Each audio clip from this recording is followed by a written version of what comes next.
Hey guys, Super Godzilla Final Wars here, and today I want to discuss something. And, well, as you already know, I am not a fan of Jurassic Park 3.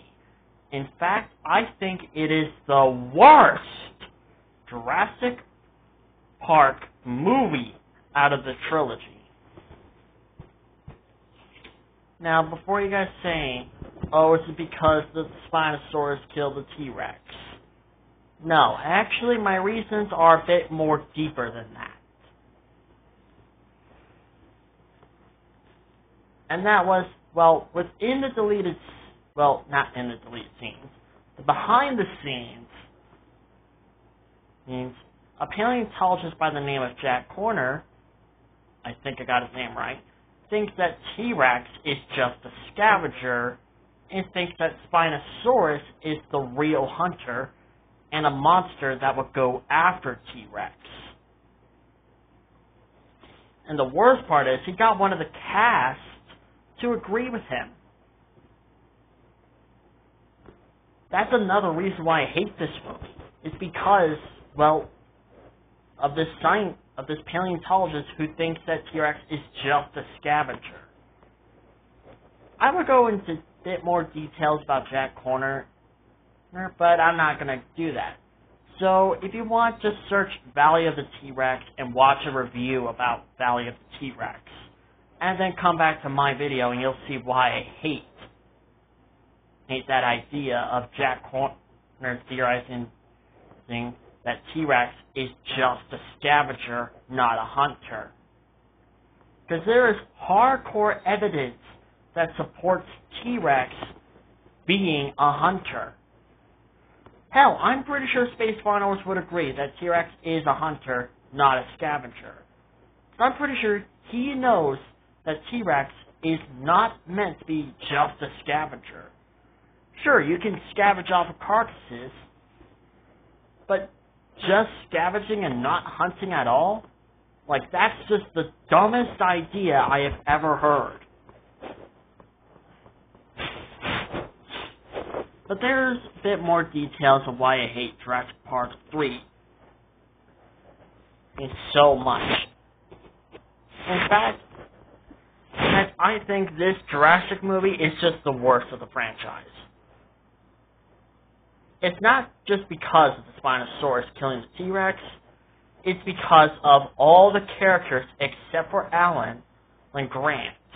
All the characters except for Alan Grant are rather too annoying, or their only purpose to exist in this movie is just to get killed.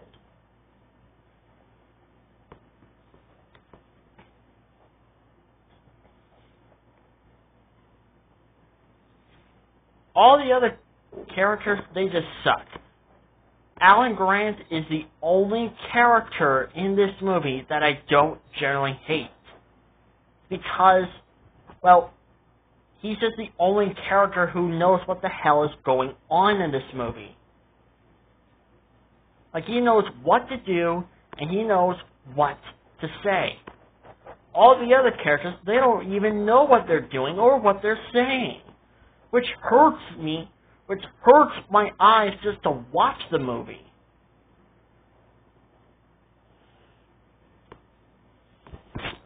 If you can get me in a room and you want to do a Jurassic marathon with me, I would suggest watching Jurassic Park 3 as the last movie of the franchise.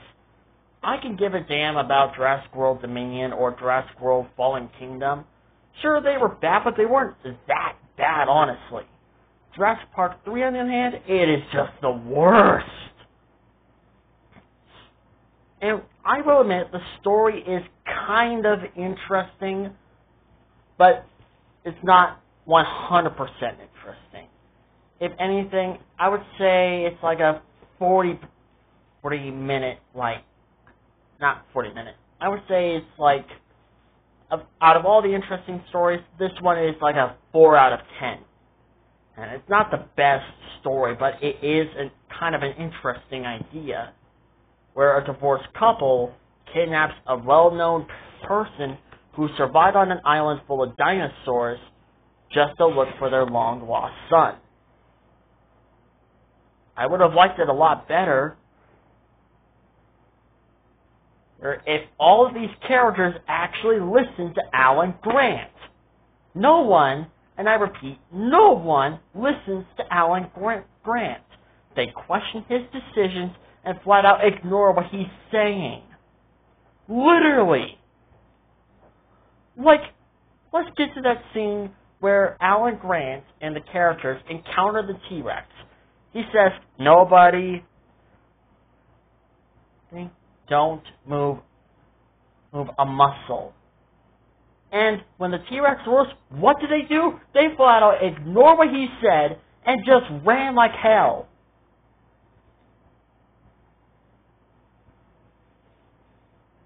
Like, seriously, what's the point of getting an expert to come with you on an island full of dinosaurs if you're not even going to take his advice?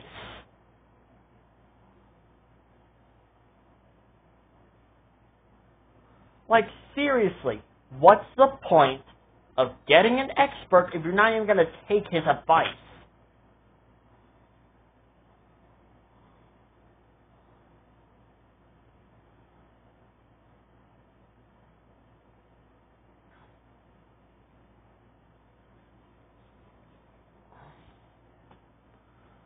Just, ugh.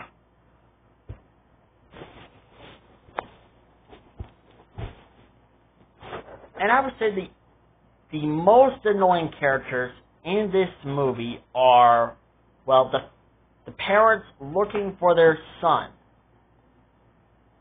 Not only did they lie to Alan Grant, but they also kidnapped him. Because there was somewhat of a plot where Alan Grant and his dig site where they had to pack up in 4 weeks, and Billy, one of Alan Grant's students, stole some 2 raptor eggs to allow the dig site to continue for another 10 years. And the freaking parents trick Alan and Billy to come with them on a quote-unquote tour around the freaking island under the condition that Alan and his dig site get paid enough to last for another 10 years.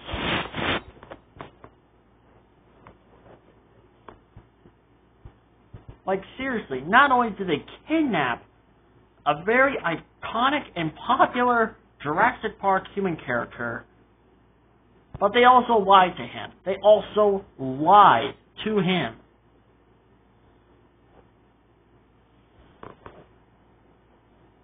But there are some good things about the movie that I kind of enjoyed. Like, for example, the Spinosaurus. While I don't generally hate the Spinosaurus, well, that much besides killing the T-Rex, I will admit, it is actually a pretty terrifying villain.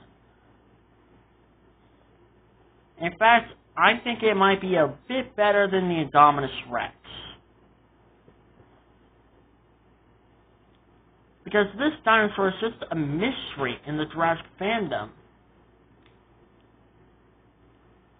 Because while we know a buttload about the Indominus Rex, like, it is flat out a killing machine, it's a hybrid, and it killed and ate its own sibling, the Spinosaurus, there are some things you know about the guy, but there's still a buttload that we don't know about the Spinosaurus.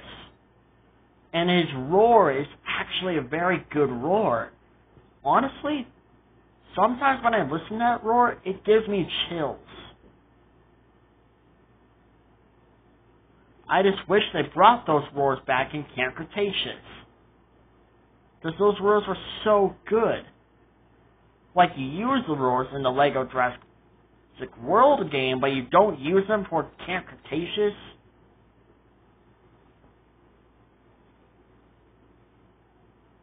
Seriously? And when Jurassic World Camp Cretaceous Season 4 came out, I heard a lot of people declaring this to be the same Spinosaurus from the Jurassic Park 3 movie. But when I watched the series, I noticed something. And it did not have its iconic roar. If anything, it had something a bit more like an old man while you're scratching a chalkboard or something like that. That's what it sounded like. It's not a roar that generally terrifies me. If anything, I just look at it and be like, is that it? Well, the Jurassic Park 3 Spinosaurus roar, mwah, it is amazing. I love it. 10 out of 10. That's what I'm going to say. It is the best Spinosaurus roar I've ever heard. Hell, even Jurassic World Evolution is still using that roar. And you mean to tell me that you're not going to use that roar in Camp Cretaceous?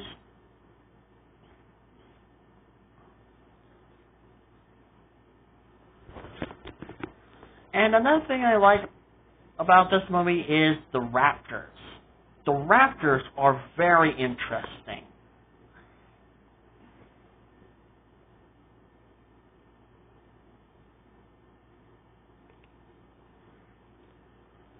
Like the raptors, they're just not only interesting, but they're terrifying. At first, when I watched this movie, I was like, wait, are these the same raptors from Jurassic Park 3? Jurassic Park 2, The Lost World? Because you got to keep in mind, I was young when I watched this movie, so when I saw those raptors, I thought they were the same ones from Jurassic Park, The Lost World. But later on, when I moved in with my dad, I realized they weren't the same ones. In fact, they were a different group of raptors. So, Easel Sorna has two different groups of velociraptors. There's the tiger-striped raptors, and there's the quill raptors. Those raptors are just so far the most interesting group of raptors. Not as interesting as the Raptor Squad, I will admit, but interesting and terrifying enough to actually give me nightmares. When I watched that whole they set up a trap scene, I actually had nightmares. And that whole scene where that one character got killed, or kind of killed, and the raptor put his toe claw through his back or something like that, I actually was terrified. That was by far terrifying to me. And I learned from Goji Center that that poor guy was not dead. He was paralyzed. He was paralyzed. That poor guy was paralyzed. And I was like, oh my god, what the hell are these raptors? These raptors are more violent than the Jurassic Park velociraptors. And I mean the first Jurassic Park movie. These guys are not only more violent, but they're more terrifying and more evil. And when I saw the scene where the raptor grabbed that guy's head and snapped it or something, I was like, why did he do that? But thanks to Coach Center, I realized that raptor was finishing that poor guy off. I was like, oh my god, these have to be the best terrifying raptors ever. Even if they weren't the main antagonists of the movie, they were pretty damn terrifying.